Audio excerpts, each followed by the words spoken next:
Top of the morning to ya! Welcome back to Enter the Abyss, our St. Patrick's Day special. Shar.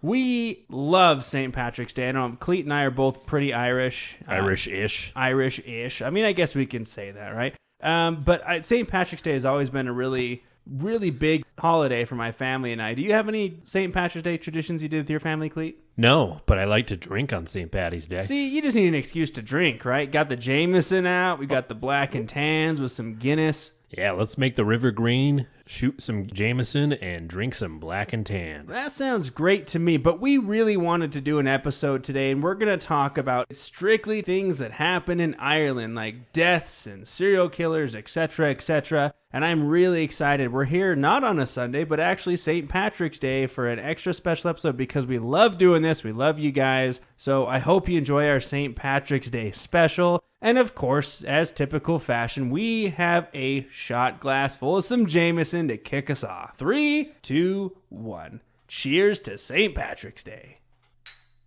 Oh, that's good. Woo! Now, before we get into the meat and potatoes of the episode, I just wanted to say a couple things. I know we're a little late in doing this, but, we've been doing this podcast for over a month now, Cleet. Can you believe that?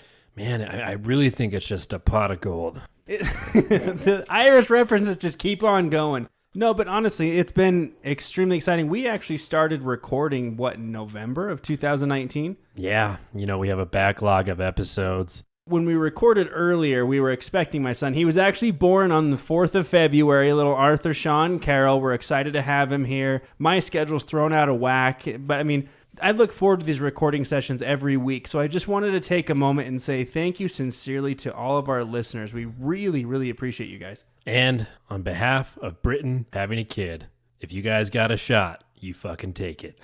Thank you, Cleet. I appreciate that. But there are a couple things, and these thank yous are a little late, and I really wanted to start it out. Our podcast wouldn't be where it is now, of course, without some badass intro music from my brother Bo, who actually went out of his way to make that.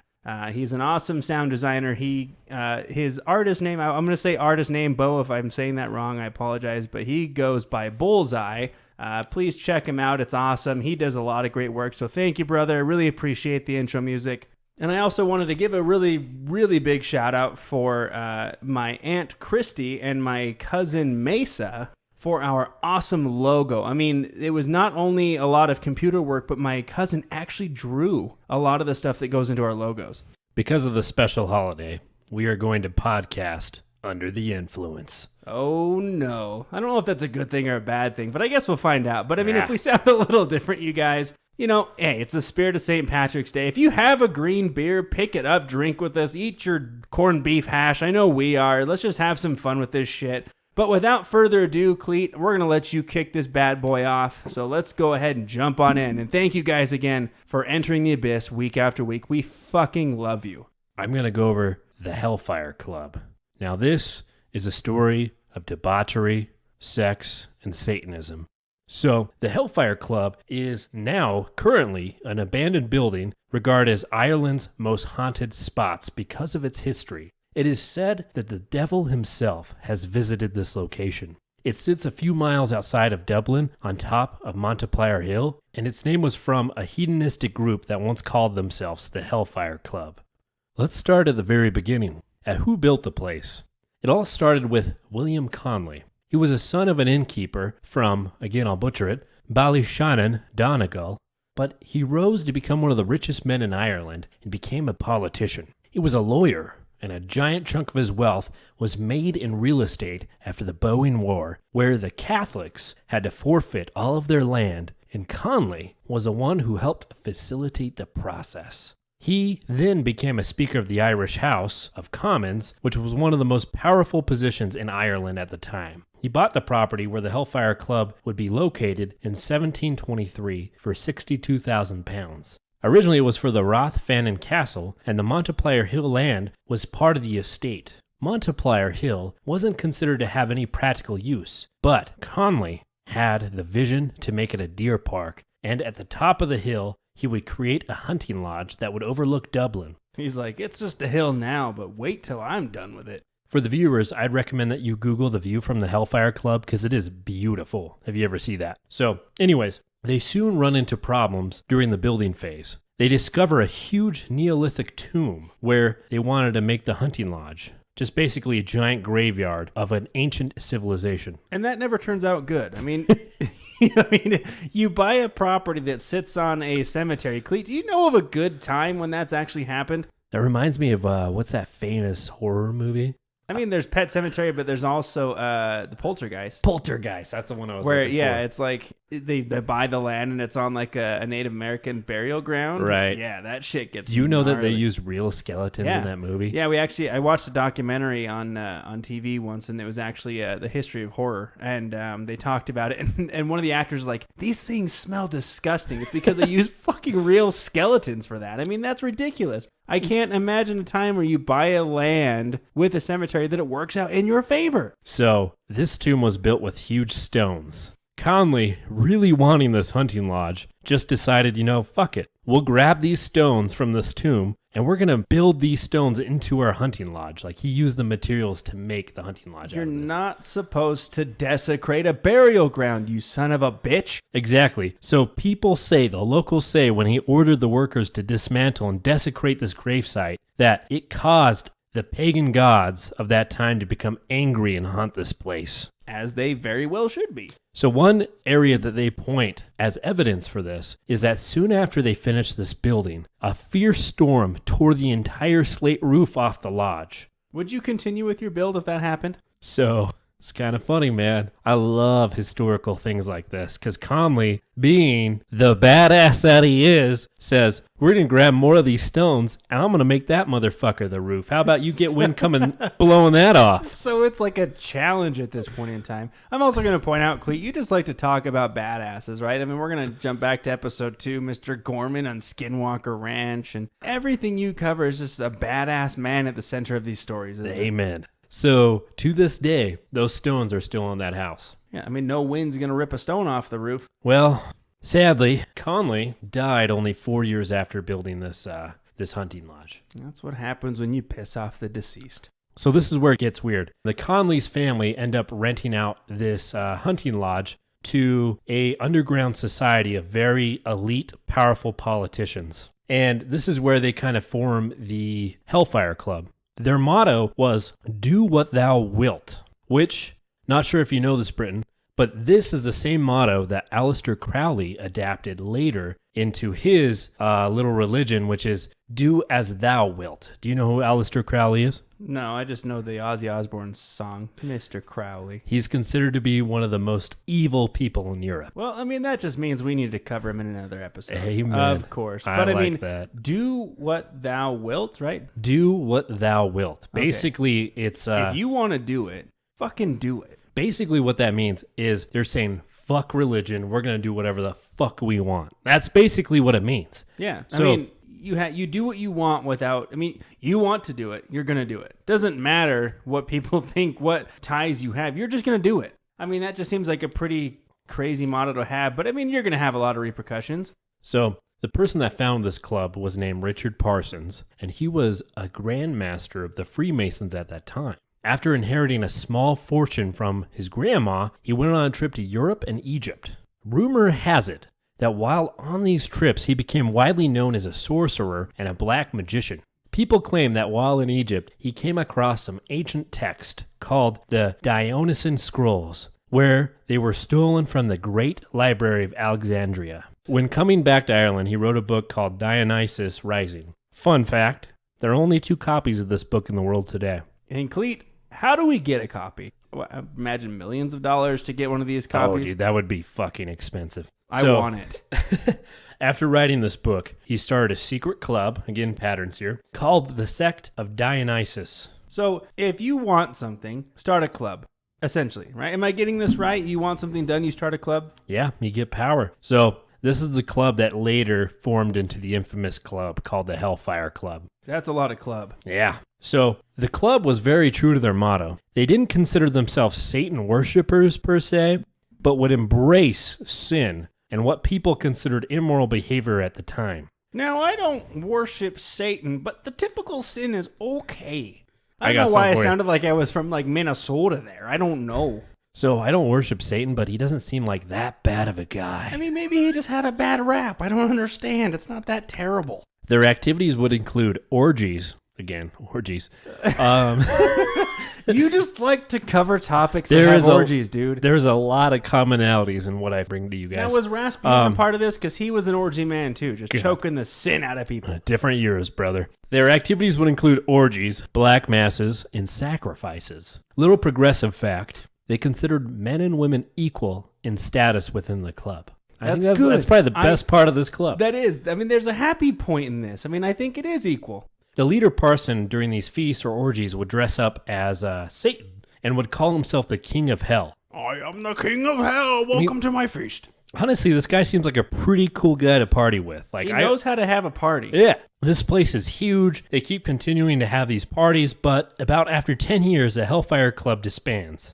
A few years later, it started up again with new members, but at this time, they weren't mocking Christianity as much as they were actually doing satanic worship. It was said they committed ritualistic murder, sacrifices, and even cannibalism. Some people claimed they kidnapped a farmer's daughter, killed her as a sacrifice, and then ate her. Why is it always the farmer's daughter? And a lot of this starts going into tall tales, so I can't say the legitimacy of this. But it's pretty fucking dark. I agree. Why the farmer's daughter? I mean, it's always the farmer's daughter. I mean, is it just because of the innocence, quote unquote, that she has? Like, is it like sacrificing virgin type thing? Yeah, actually, you are that's a very good point. So going into it, it was saying that she was a virgin. Okay. Yeah, because it's usually the sacrifice is usually a virgin or, I don't know, a goat when it's usually satanic, ritualistic. They deflowered and killed her is what happened. They also had black cats as a mascot, and they would sit at the head of the table during feasts. The club main drink was a mixture of whiskey and melted butter. You want to try that, Britton? God, no, I don't want to try that. I mean, okay, I thought about it for a second. I'm not going to lie, but I don't want to try whiskey and melted butter. Okay, I'll have whiskey and melted butter. Hold the melted butter. If this episode gets over, I'd say 500 views, we're going to do it. Ooh, I like that. If 500 listens on this episode alone, Cleet and I will record an episode of whiskey and melted butter. They would also leave a chair open during these drinking benders for the devil.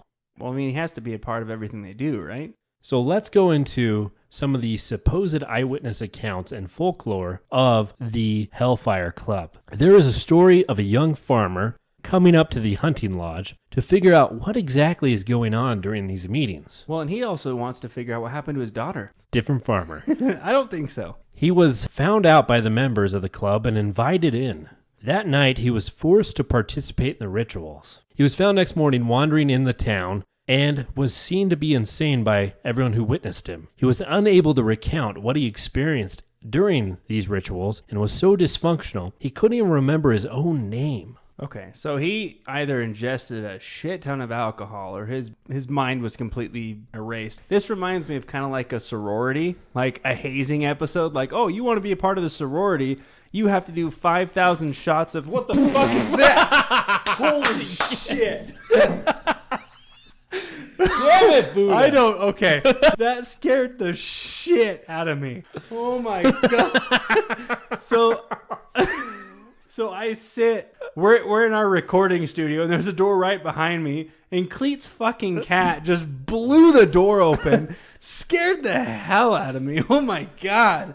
So anyway, as I was saying before we got derailed here by your goddamn cat, yeah, it sounds like a college sorority doing like the hazing thing, like that. Oh, you want a part of this club? Do a bunch of shots of this, and then go walk the streets naked or something like that. Well, Britain, it wasn't shots. It was melted butter and whiskey. Okay, so, I mean, it might have been shots of melted butter and whiskey. We all know that fucks people up. And we're going to try that when this gets 500 views. 500, no less. Another story recounts a farmer hearing the rumors of what's going on decides to go scope out the place. He ended up dead the next morning, being found face down in a mountain stream. His father believed that he was murdered, and he asked a priest to go with him to investigate the hunting lodge. When they got to the club, darkness was falling. They knocked on the door, and it was opened by a tall, cloaked man.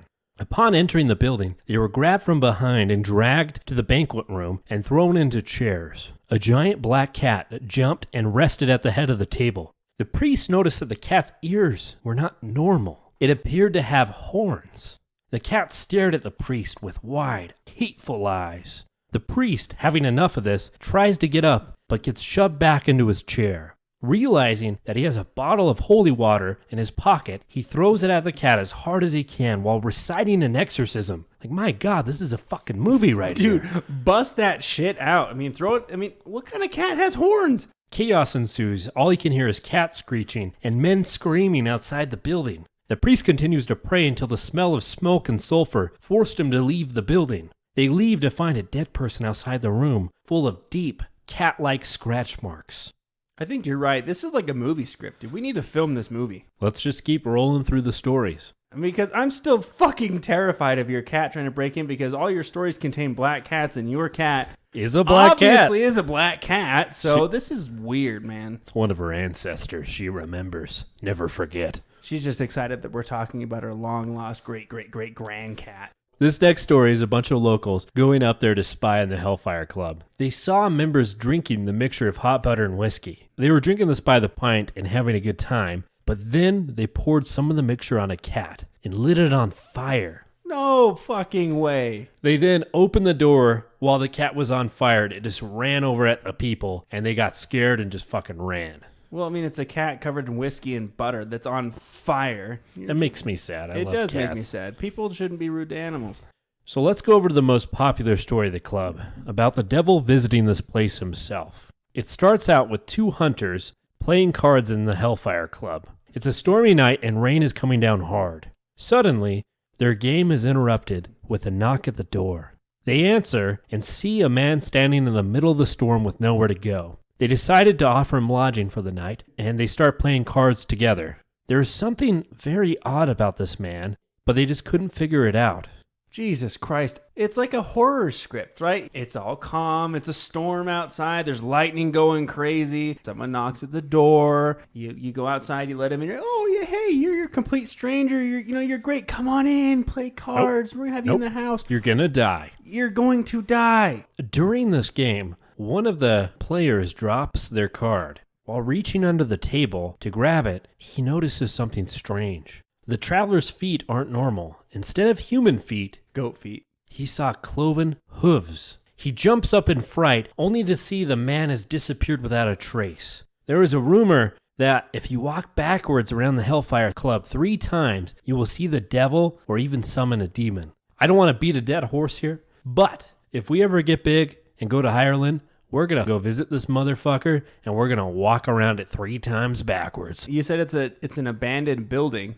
Yeah, let's go walk around backwards. Because I want to go to Ireland in the first place. I just want to go hit up a couple pubs. But the Hellfire Club is definitely on my list of to-do things right now. I ain't no bitch. I'll punch a demon in the face. We're going to go to the Hellfire Club, walk around backwards, and drink whiskey and melted butter. Now, the Hellfire Club eventually did catch on fire, and there's rumors propagating about it.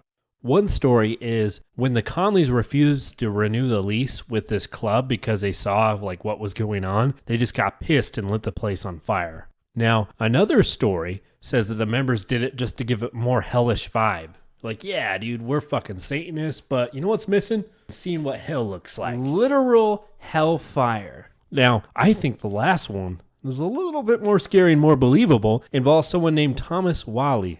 He was a politician and extremely anti-Catholic. The story goes that he was at the club when one of the members accidentally spilled one of his butter whiskey drinks on him. Thomas, becoming super pissed, proceeded to set the guy on fire. He just set him on fire for spilling his drink? Dude, he's like, I mean, if you're a powerful person and someone crosses you, you gotta react powerfully. How dare you spill my whiskey and butter, you bitch? So the guy on fire runs through the place in a panic and caused the whole place to go up in flames, killing multiple members inside the club. Oh, wow. So the guy who lit him on fire is responsible now for several people.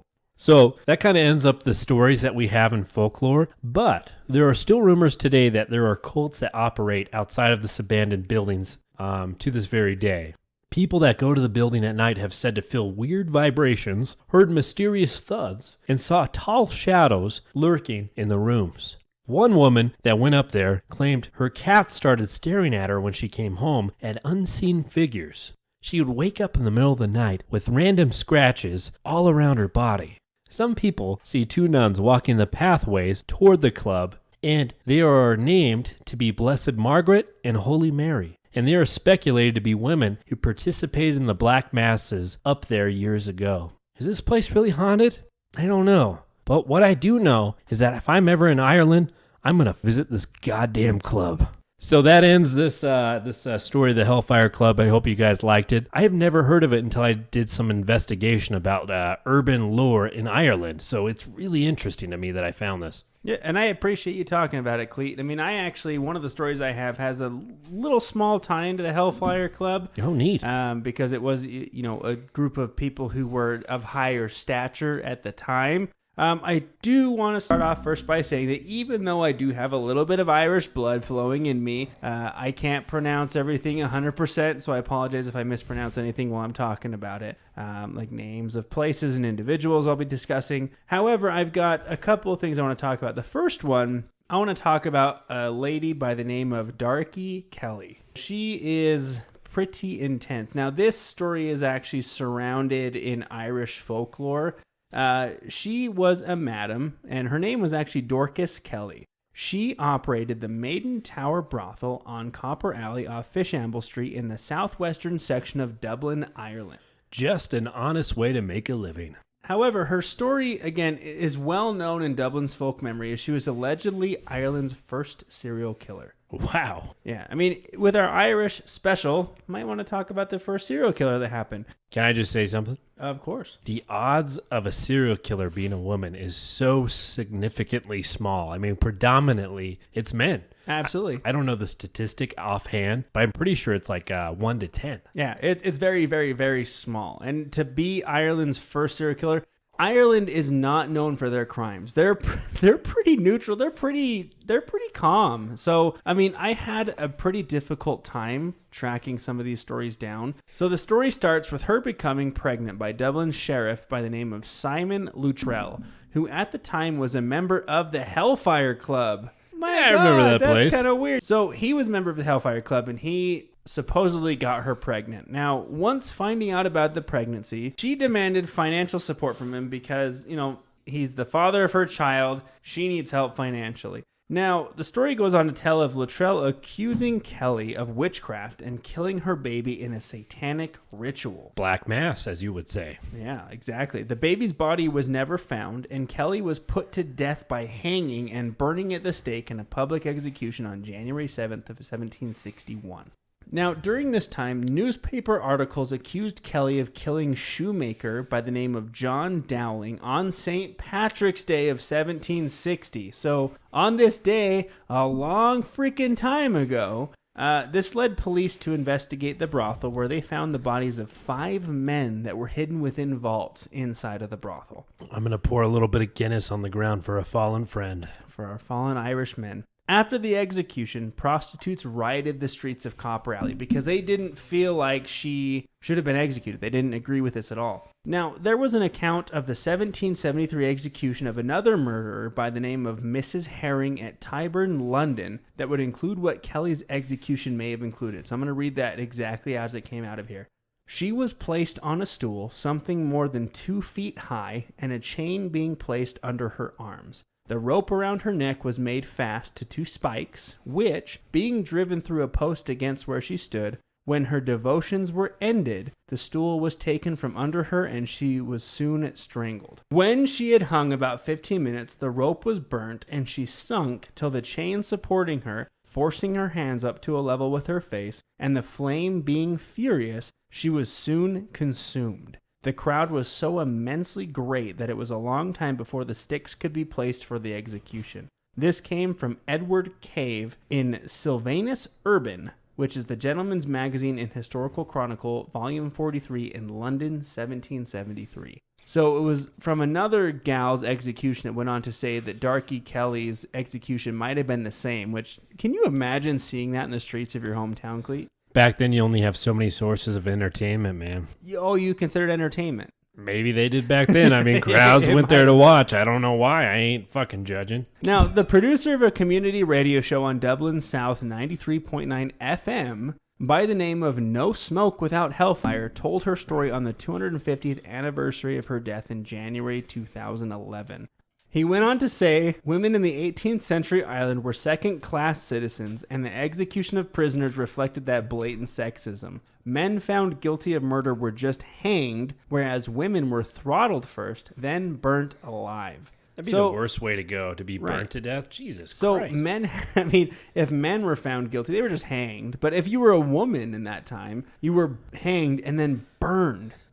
Sounds like a way disproportionate, punishment. It's overkill. It's like a double tap to a umpteenth degree.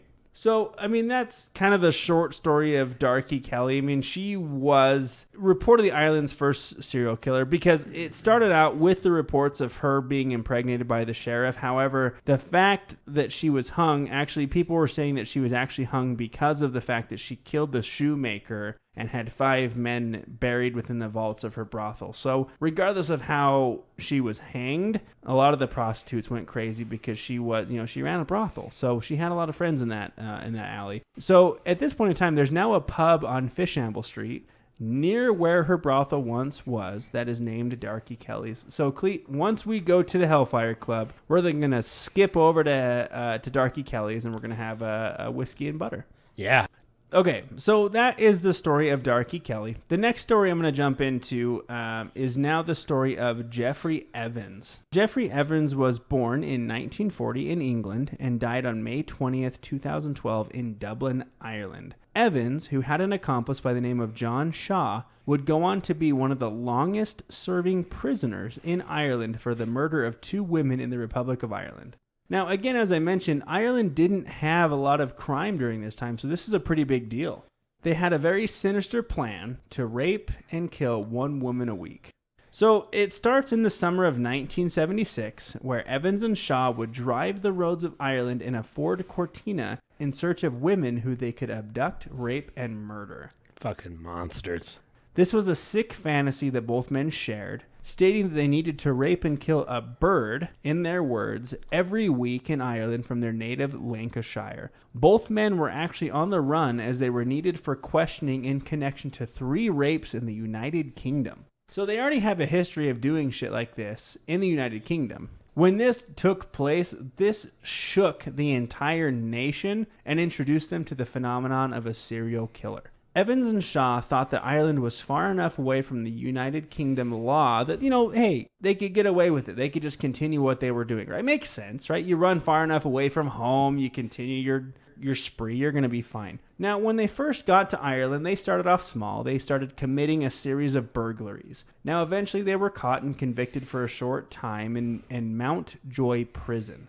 Both men were released at the same time and would later tell the Gardaí, or the police service of the Republic of Ireland, that they were to embark on a macabre and unprecedented program of abduction, rape, and murder.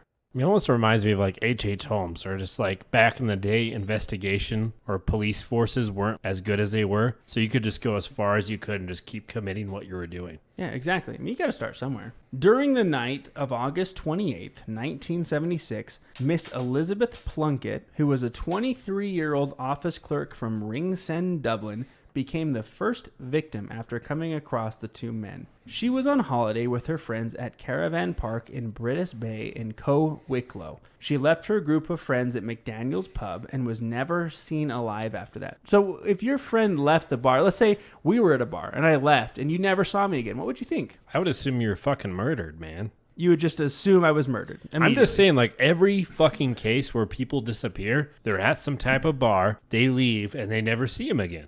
So 1 week after her disappearance, her watch, shoes, and bra were discovered at a sand pit around the back of McDaniel's, so the pub that they were all hanging out in. Her body was found naked and decomposed off Wicklow Coast, south of Britis Bay, by a local man on September 28th, which was 32 days after her disappearance. I can't imagine stumbling across a dead body. I don't know what I'd do if I just saw a dead body, man. Now, on the night of September 22nd, 1976, a gal by the name of Mary Duffy, a 25-year-old shop assistant and part-time cook from Belcara, Mayo, was supposed to catch a ride with her brother after a late-night shift at a coffee shop in Castlebar, but disappeared before doing so. So her brother showed up to pick her up from work, and she just never showed up. Now, while being held captive by Evans and Shaw, she was repeatedly drugged, raped, and beaten for days on end. That must be the worst feeling in the world. I mean, you go up to pick up a close family member from work, and they're just gone. They then smothered Duffy and dumped her body in Low Inagh, Co Galway. Her remains were found at the lake on October 10th by a diver. So this guy's getting ready to do a diving expedition and finds his body. Now, get this. Her body was recovered from 25 feet of water in a crouching position with an anchor attached along with cement cavity blocks and a sledgehammer. It's so fucked up, man. I don't know about you, but I'm a big fan of treating people, finishing them off how they killed people just to deter other people from doing these horrific crimes. So an eye for an eye. Yeah, that's what I believe in. Yeah, exactly. 4 days later, on September 26, 1976, both men were found and detained by the Gardaí and sentenced to life imprisonment for the murders of Elizabeth and Mary.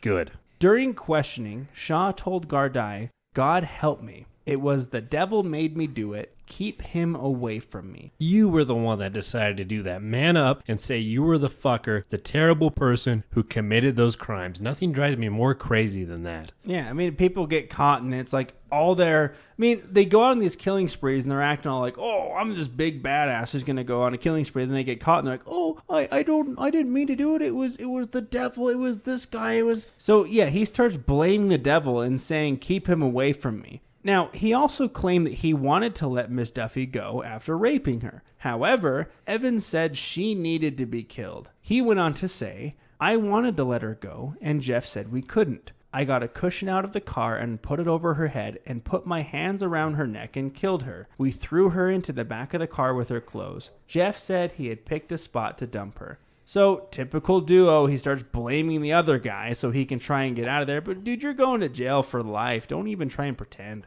There's nothing more despicable than men that do that. Now, in December of 2008, Evans underwent heart surgery. After the heart surgery, he then fell into a stroke and went into a coma. Talk about some bad luck. Maybe it's karma. Yeah, but like you said, an eye for an eye. I think this is still a little light for the guy. Yeah. He remained under hospital care until June 2010 and was then given temporary release when doctors said he was in a vegetative state. In April 2011, he was transferred to Dublin's St. John's Hospital, where he died on May 20th, 2012 at the age of 69. The autopsy would show the cause of death was sepsis caused by pneumonia. Good riddance, you bastard. So that is the story of Shaw.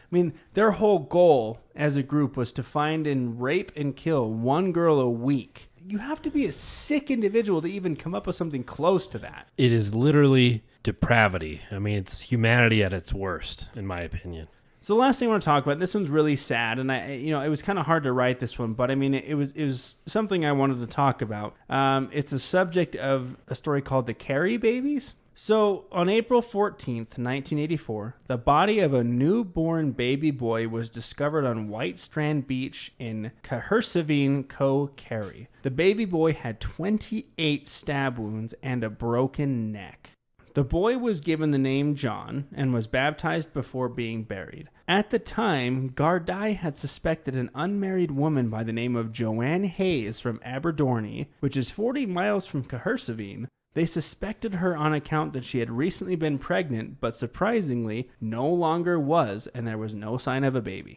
Upon being questioned, Hayes stated that she had buried her baby on her farm after it died shortly after birth. So the police show up to this lady's house and say, "Look, we found this baby on the beach. You were pregnant. You don't seem to be any longer. I think it's you." And she says, No, I buried my baby on the farm because it died after birth. Now, on May 1st, after a long and strenuous questioning session, Hayes, her sister, her two brothers, her mother, and her aunt all signed statements confessing to involvement with the stabbing of the baby boy who was found on the beach before throwing him in the sea. I don't even know how to describe the feelings I get from this, because it's like, it's regret, sadness, and anger at the same time.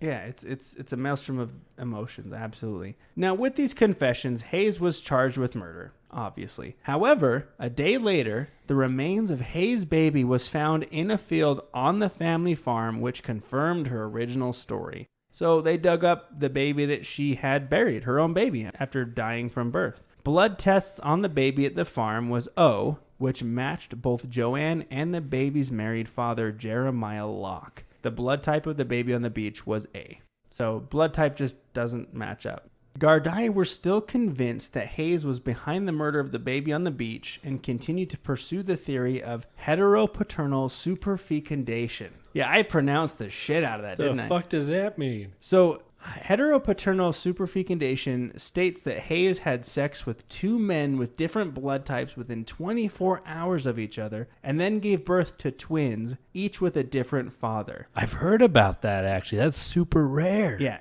I mean, it's very, very rare, and I looked into it, and I found out that a study that was conducted found out it was only in 2.4% of dizygotic twins whose parents had been involved in paternity suits. So it's only 2.4% of actual twin cases is in this heteropaternal superfecundation. It's higher than I expected, but yeah. Yeah, but I mean, to get twins is pretty low in general. And out of twins, only 2.4% of twins had that. So it's extremely rare. So at this point in time, the charges against Hayes were dropped. However, a tribunal in 1985 found she had killed her own baby on the farm, even though the state pathologist was unable to confirm the cause of death. Sadly, the parents or killer of the baby on the beach have never been found. And even sadder so, his poor grave has been attacked repeatedly over the years. So, I mean, this poor baby was killed, stabbed 28 times. Its neck was broken. They never found out what it was. I mean, babies are the most innocent. Precious. Yeah, they're precious and innocent, and they killed it. And his grave is continuously attacked year after year. It's just the saddest thing. So I apologize ending on a super dark note, but I mean, it was one of those things that happened in Ireland that was so out of the norm that I wanted to cover it here. But